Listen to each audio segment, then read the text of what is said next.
Christmas Carol by Charles Dickens. Act 1. Marley's Ghost.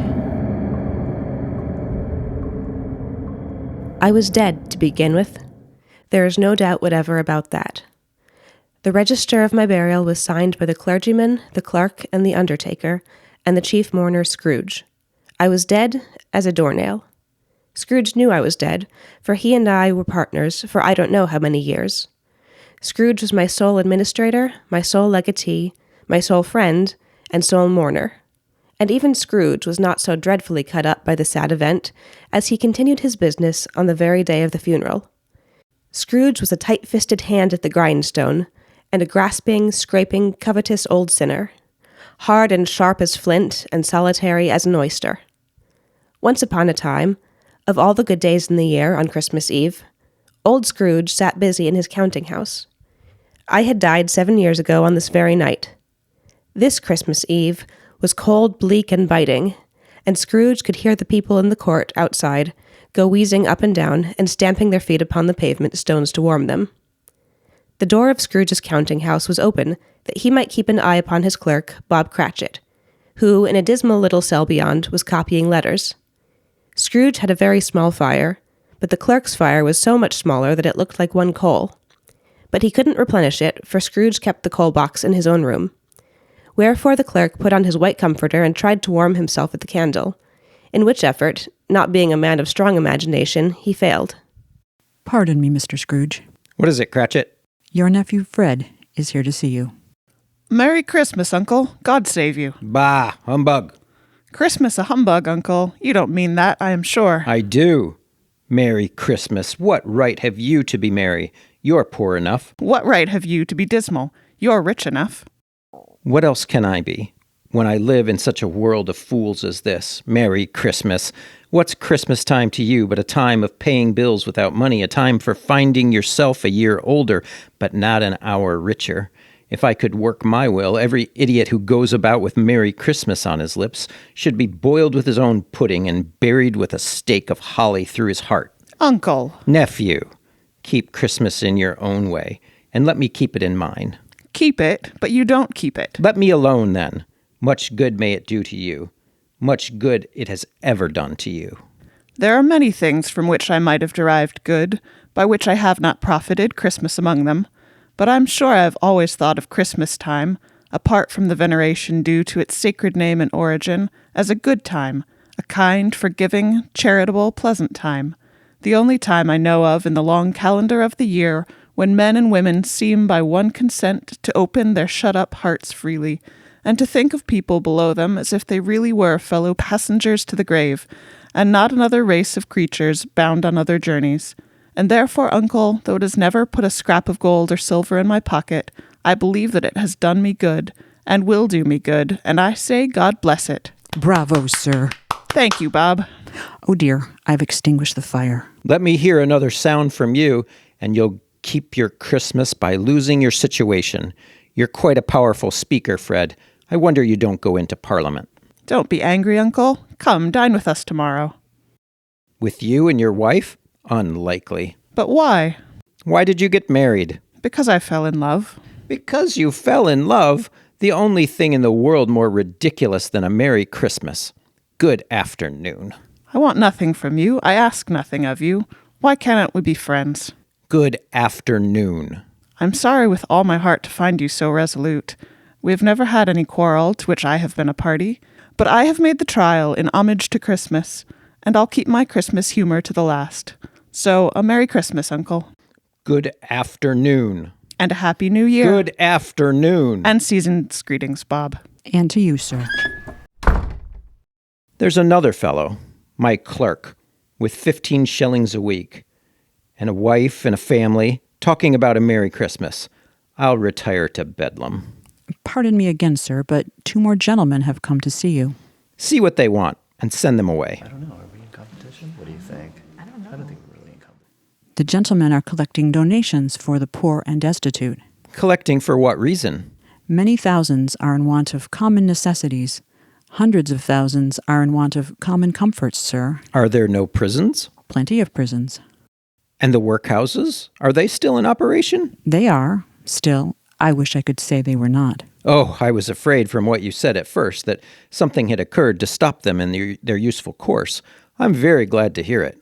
All the same, the gentlemen are raising funds to buy the poor some meat and drink and means of warmth. They want to know what they should put you down for. Nothing. You wish to be anonymous? I wish to be left alone. It's enough for a man to understand his own business and not to interfere with other people's. Mine occupies me constantly. I don't make merry myself at Christmas, and I can't afford to make the idle people merry. I help to support the establishments I have mentioned. They cost enough, and those who are badly off must go there. Many can't go there, and many would rather die. If they would rather die, then they had better do it, and decrease the surplus population. I'll send the gentleman away, sir. I mean, I'm not really competing with you right now. And here are some carolers, Mr. Scrooge. God rest ye merry gentlemen, let nothing you dismay. Get out! That's the last of them gone. You'll want all day tomorrow, I suppose. If quite convenient, sir. It's not convenient and it's not fair. If I was to stop £0.50 for it, you'd think yourself ill-used, I'll be bound. And yet, you don't think me ill-used when I pay a day's wages for no work. It's only once a year. A poor excuse for picking a man's pocket every 25th of December, but I suppose you must have the whole day. Be here all the earlier next morning. I promise I will. Lock up when you're done here. I'm going to finish balancing those books at home. Yes, sir. Thank you, sir.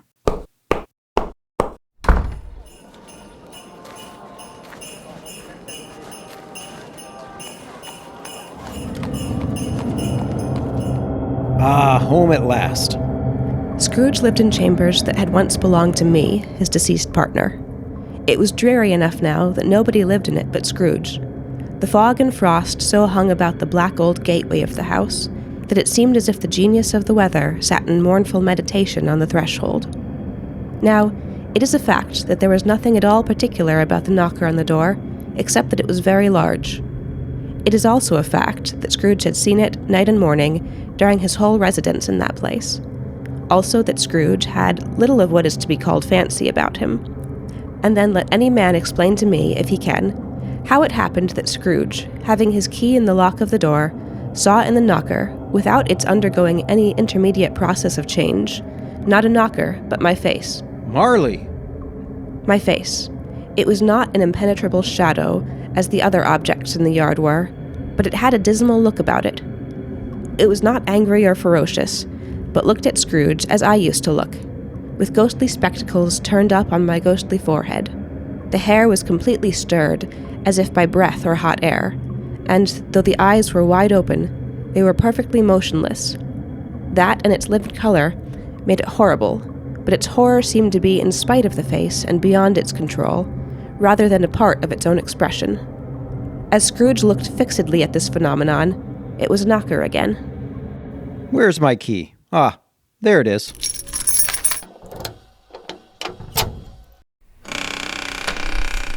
And my candle? Ah, good. I'd better have a look around. Sitting room, bedroom, lumber room, all as they should be. Nobody under the table, nobody under the sofa. A small fire in the grate, spoon and basin ready, and the little saucepan of gruel upon the hob. Nobody under the bed, nobody in the closet, nobody in the dressing gown, which is hanging up in a suspicious attitude against the wall. Lumber room, as usual. Old fire guard, old shoes, 2 fish baskets, washing stand on 3 legs, and a poker. I'm quite satisfied. Let me put on my dressing gown and sit down by the fire.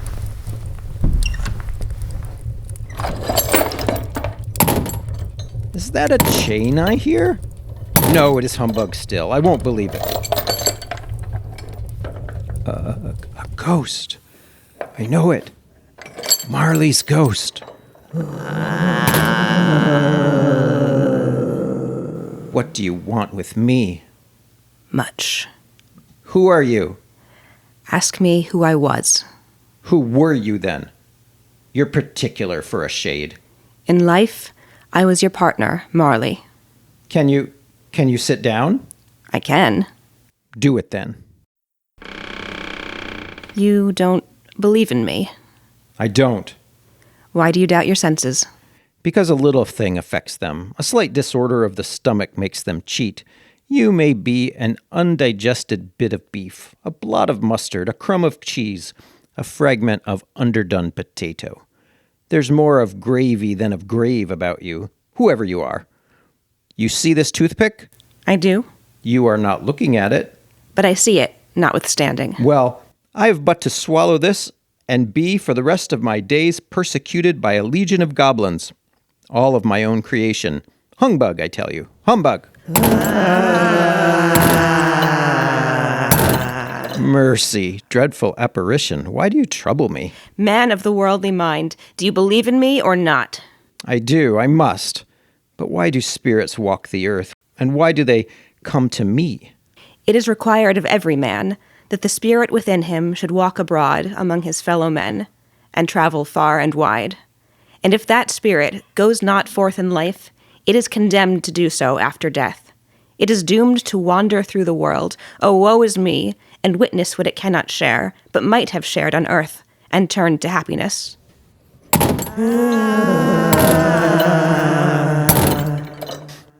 You are fettered. Tell me why. I wear the chain I forged in life. I made it link by link, and yard by yard. I girded it on of my own free will, and of my own free will I wore it. Is its pattern strange to you? These cash boxes, keys, padlocks, ledgers, deeds, and heavy purses wrought in steel? Or would you know the weight and length of the strong cord you bear yourself? It was as full and heavy and long as this, 7 Christmas Eves ago. You have labored on it since. Marley, old Marley, tell me more. Speak comfort to me. I have none to give. It comes from other regions, Ebenezer Scrooge, and is conveyed by other ministers, to other kinds of men. Nor can I tell you what I would. A very little more is permitted to me. I cannot rest. I cannot stay.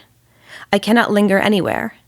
In life, my spirit never roved beyond the narrow limits of our money-changing hole, and now weary journeys lie before me.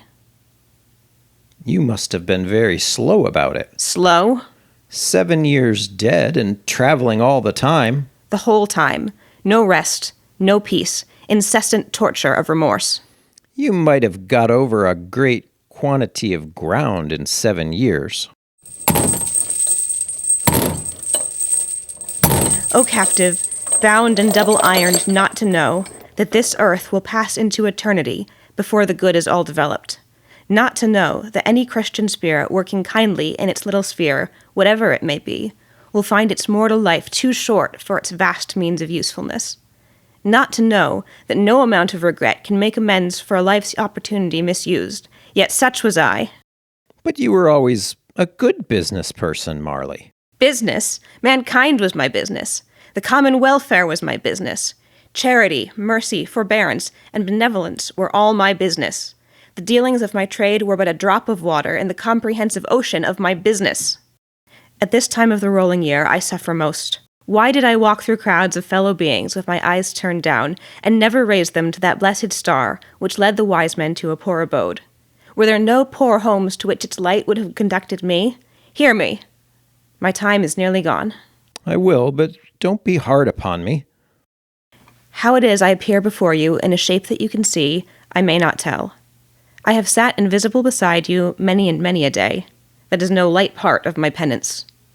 I am here tonight to warn you that you yet have a chance and hope of escaping my fate. A chance and hope of my procuring, Ebenezer. You were always a good friend to me. You will be haunted by 3 spirits. Is that the chance and hope you mentioned? It is. I think I'd rather not. Without their visits, you cannot hope to shun the path I tread. Expect the first tonight, when the bell tolls 1. Couldn't I take them all at once and have it over? Look to see me no more, and look that, for your own sake, you remember what has passed between us. Now, go and open the window.